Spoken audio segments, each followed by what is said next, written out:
kita mulai masuk ke yang paling mudah adalah mengisi komposisi atau kas terakhir. Jadi anggap di tahun 2021 rekening kas ya.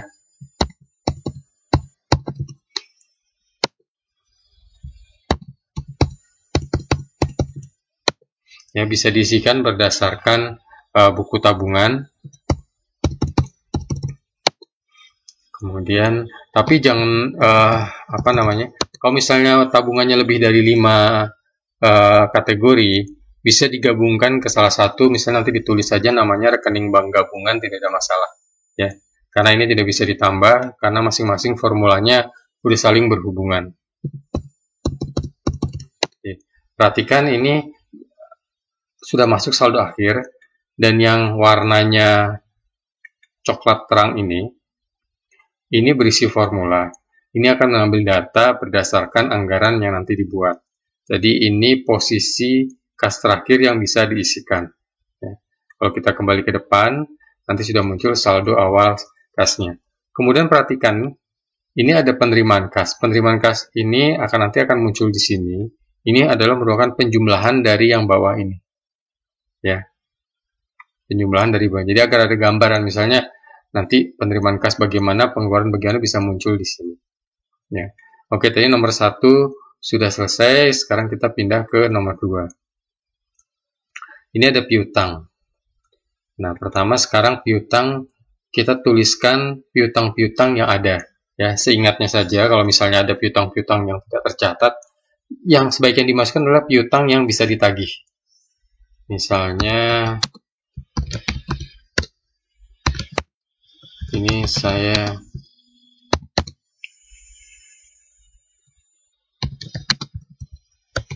ya, ini saya ambil contoh, misalnya ini yang atas nama akunnya ini adalah piutang usaha. Ini kemudian ini juga piutang usaha. Ini misalnya piutang karyawan ya. Dimasukkan saja, di sini sudah ada, nanti akan mengeluarkan otomatis saldo piutangnya, misalnya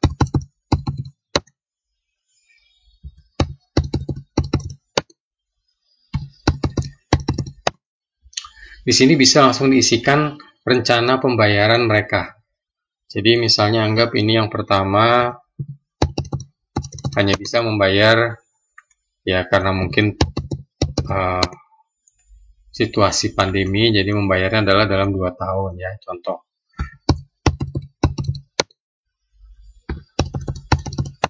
Ini adalah bisa diisikan seperti ini. Oke, jadi nanti terlihat penjumlahan akan otomatis di atasnya, dan tidak harus yang 2023, 2024 di situ, tidak harus ya. Kalau memang belum ada perencanaannya, cukup diisi yang 2022. Nanti kalau sudah ada rencana berikutnya bisa diisi 2023. Oke, setelah nomor 2 piutang ya sudah akan muncul juga. Jadi asumsinya 75 piutang penerimaan, ini target 2022. Ini adalah sekian ya. Setelah itu kita ke persediaan. Persediaan ini tidak bisa ditambah, jadi harus disesuaikan dengan menu yang ada di sini ya. Jadi ini untuk HPP-nya hanya disediakan 10 HPP, dan di sini kategorinya bisa digabungkan ya. Apakah masuk barang dagang, bahan baku, bahan habis pakai. Sebagai contoh ini misalnya biji kopi.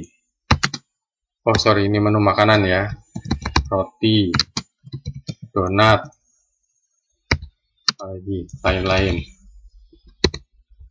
Misalnya di akhir tahun persediaannya ada senilai, langsung aja senilai ya. Kemudian ini menu-menu biji kopi, susu,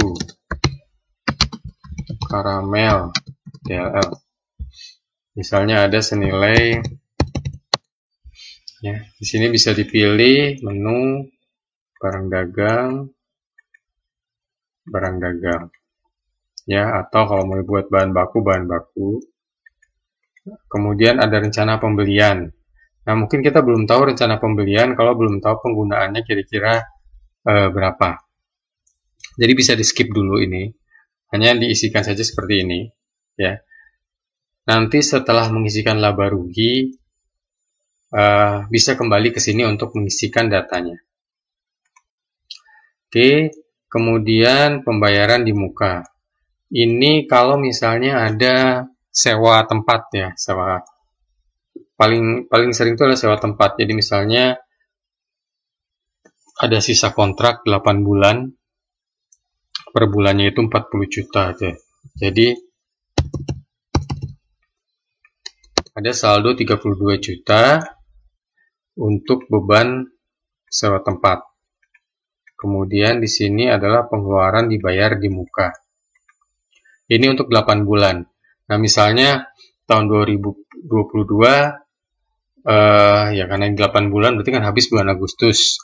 Ada rencana diperpanjang untuk 1 tahun ke depan, di mana tidak ada perubahan terhadap nilai kontraknya, sehingga ada penambahan dan per tahun ya. Kalau misalnya per 2 tahun, ya berarti di sini diisikan per 2 tahun. Ya. Jadi di sini penggunaan tadi 4 juta kali 48. Ya. Kemudian di sini akan sama. Kalau misalnya ada kenaikan, misalnya 2023 ada nyewa 2 tahun, misal naik 1 juta jadi 5, 60 juta jadi 120 juta untuk 2 tahun. Oke, sorry, kelebihan 01. Nah, di sini penggunaannya, karena 8 bulan itu masih 4 juta, berarti kan 32 juta, ditambah 5 kali 4, jadi 52 juta. Ya.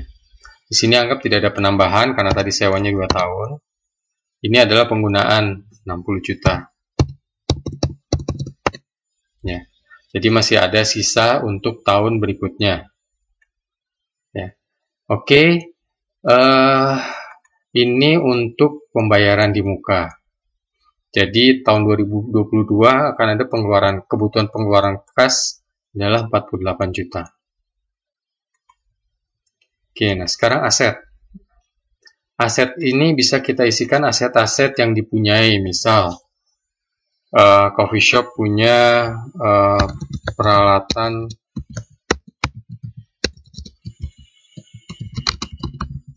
coffee shop, kemudian meja kursi, kemudian komputer dan printer, kemudian kios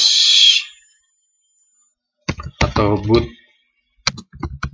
coffee shop, kemudian motor. Ini kita bisa isikan kategorinya. Ini bisa inventaris kantor, ini bisa furnitur, komputer bisa elektronik, kios booth inventaris kantor, motor kendaraan ya. Kemudian ini asumsinya anggap pembeliannya dilakukan di bulan ini diisikan sebelum tahun anggaran ya. Jadi sebelum 1 Januari 2022. Anggap saja ini 6 Mei 18. Ini saya nulisnya 6 Mei bahasa Inggris, tapi kalau saya enter dia berubah jadi bahasa Indonesia.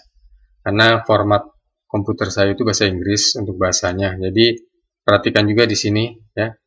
Jadi jangan isinya kalau format komputer teman-teman bahasa Inggris isinya 6 Mei 18. Nanti dia tidak akan terbaca. Oke, meja kursi anggap 8 Juni 18.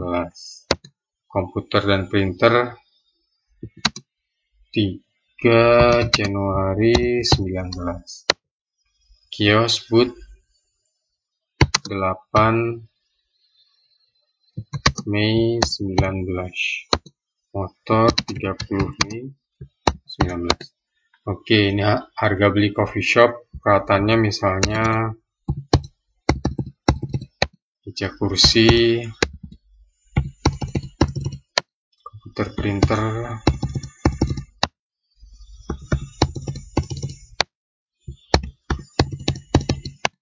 oke.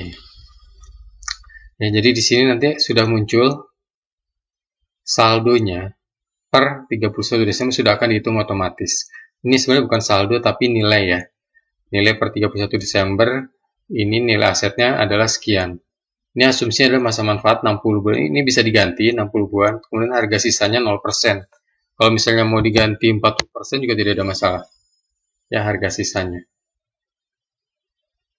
Jadi di sini, ini adalah saldo pembelian, saldo harga dari harga beli. Jadi di sini kan digrupkan ya, kantor 50 tambah 24, 74. Nah, kemudian tahun 2022 ini ada rencana yang mau dijual, misalkan ini mau dijual nih. Dijual harga 15 juta untuk penambahan modal kerja. Kemudian motor mau dijual. Ya, ini bisa dituliskan di sini. Kemudian kalau ada aset yang baru ingin dibeli, ini bisa diisikan di sini. Ya. Penyusutan itu akan dihitung di kalkulator penyusutan di sini. Ya, nanti angkanya sudah akan muncul secara otomatis.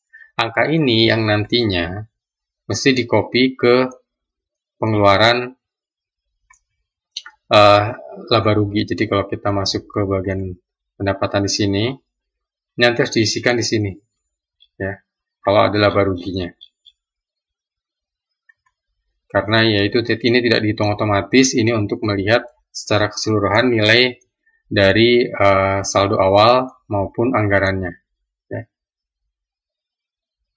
Perhatikan di sini nilai aset sudah muncul.